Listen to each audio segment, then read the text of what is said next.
میدان عرفات میں جبل الرحمت پر کھڑے ہو کر 6 مارچ 632 بمطابق 9 ذی الحج 10 ہجری کو محسن انسانیت صلی اللہ علیہ وآلہ وسلم نے رنگ و نسل اور زبان و قومیت کو توڑتے ہوئے اعلان کیا تھا کہ کسی گورے کو کالے پر، کالے کو گورے پر، عربی کو اجمی اور اجمی کو عربی پر کوئی فضیلت حاصل نہیں۔ اللہ کے نزدیک برتر وہ ہے جو متقی و پرہیزگار ہے۔ تم سب ایک آدم کی اولاد ہو اور آدم مٹی سے بنائے گئے تھے۔ آج اس عظیم برتر اور حسین آواز کو دنیا میں بلند ہوئے 1400 سال ہو چکے ہیں۔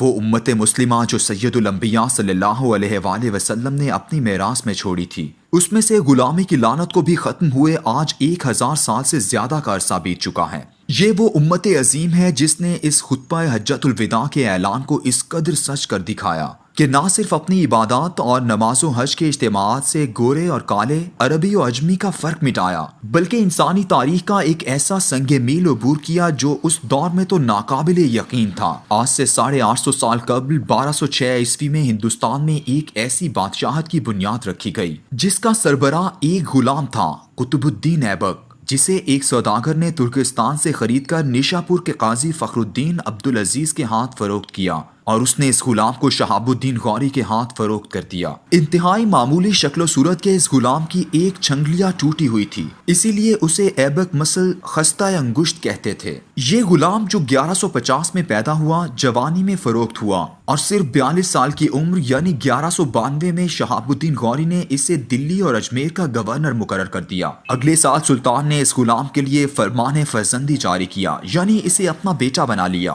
جب 15 مارچ 1206 کو شہاب الدین غوری جہلم کے قریب لگڑوں کے ہاتھوں مارا گیا تو ترکستان کے بازاروں میں بکنے والا یہ غلام ہندوستان میں مسلمانوں کی حکومت کا بانی ٹھہرا۔ اس کی سلطنت میں موجود تمام مسلمانوں نے، جن میں ہاشمی النسل سید بھی تھے اور ترکی النسل شاہ سوار بھی، سب نے اسے بادشاہ تسلیم کیا۔ اس سے زیادہ حیرت کی بات یہ ہے کہ قطب الدین ایبک کے مرنے کے بعد 1210 میں اس کا بیٹا آرام شاہ تخت پر بیٹھا۔ وہ اس قدر نااہل تھا کہ ترک سرداروں نے اسے بادشاہ تسلیم کرنے سے انکار کر دیا اور ایک اور ترک غلام شمس الدین شمس، جسے قطب الدین ایبک نے خریدا تھا، اسے ہندوستان کے تخت پر بٹھا دیا۔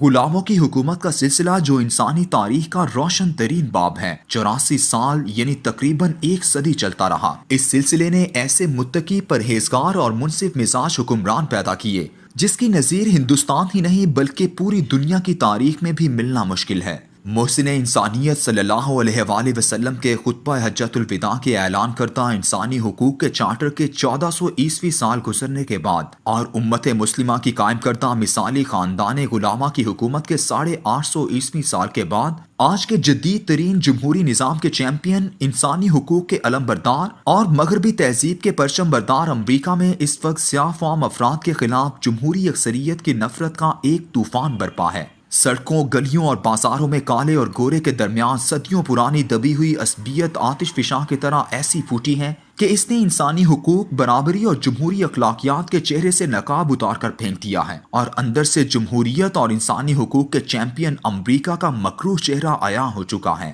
امریکی جمہوری چیمپئن شپ وہ ہے جو میرے ملک کے سیکولر، لبرل اور مغربی جمہوریت کے علم برداروں کو بہت عزیز ہیں۔ وہ ہر سال امریکہ کے اسٹیٹ ڈپارٹمنٹ کی 2 رپورٹوں کا شدت سے انتظار کیا کرتے تھے، ایک انسانی حقوق کی صورتحال سے متعلق اور دوسری مذہبی رواداری سے متعلق۔ جیسے ہی یہ دونوں سالانہ رپورٹیں سامنے آتی، ہر سیکولر، لبرل اور جمہوری آمریت کا علمبردار کالم نگار پاکستان کو متون کرنا شروع کر دیتا۔ اسی طرح مخصوص اینکر پرسن پہلے پاکستان اور پھر مسلمان ممالک کے خلاف زہر اگلنا شروع کر دیتے۔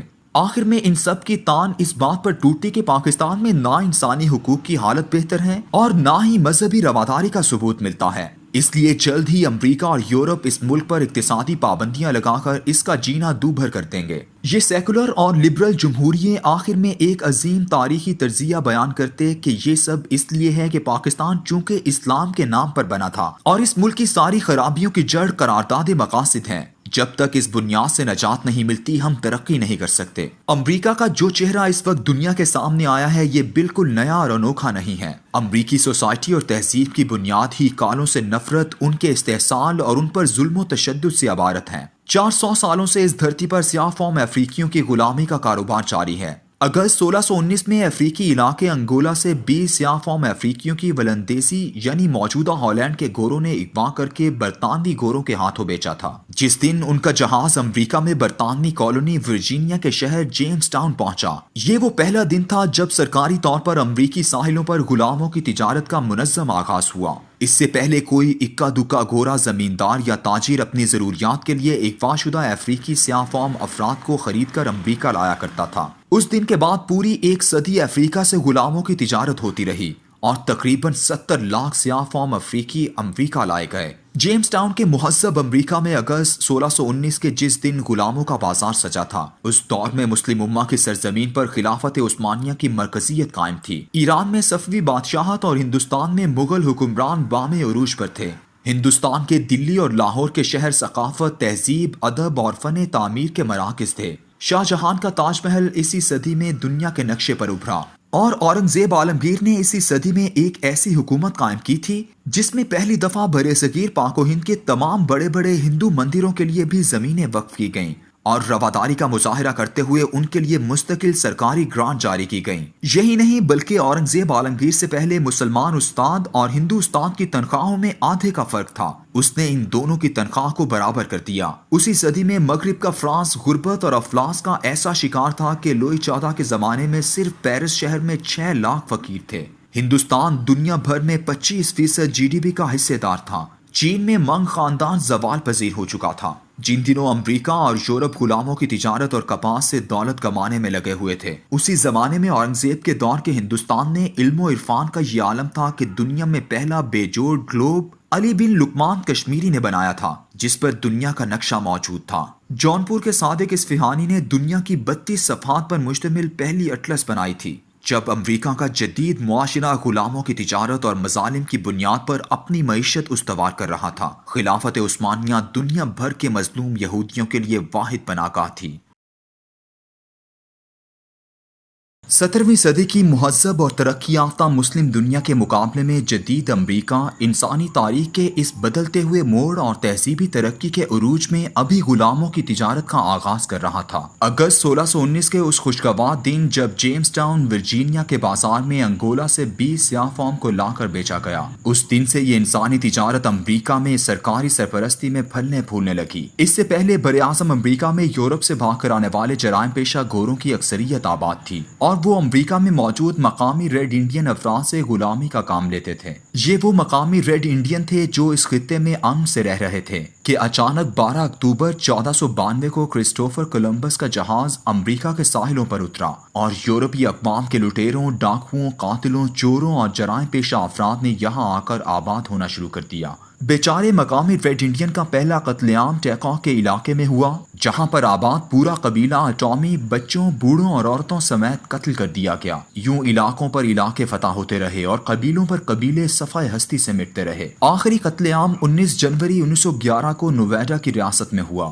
آج بھی پورے امریکہ میں ریڈ انڈین مقامی افراد کی 500 سے زائد آبادیاں ہیں، جنہیں ریزرویشنز کہا جاتا ہے۔ ان آبادیوں میں یہ قبائل صدیوں پرانی زندگی میں رہتے ہوئے نظر آتے ہیں۔ 16ویں صدی کا امریکہ اور ریڈ انڈین کے قتل عام اور نسل کشی کا امریکہ تھا۔ تقریباً 11 کروڑ مقامی افراد قتل کیے گئے، جس شخص کو انسانی تاریخ کا عظیم سیاح اور ہیرو بنا کر پیش کیا جاتا ہے اور جس کولمبس کی تصویریں بچوں کے نصاب کی کتابوں میں لگائی جاتی ہیں، اس اکیلے شخص کی قیادت میں 5 لاکھ ریڈ انڈین مقامی افراد قتل کیے گئے۔ مقامی آبادی کا قتل عام اور غلاموں کی تجارت 400 سال تک ساتھ ساتھ چلتی رہی۔ اسی دوران 250 سال قبل 1777 میں امریکی جمہوری اور آئینی حکومت بھی قائم ہوئی اور جارج واشنگٹن پہلا جمہوری صدر بھی بنا۔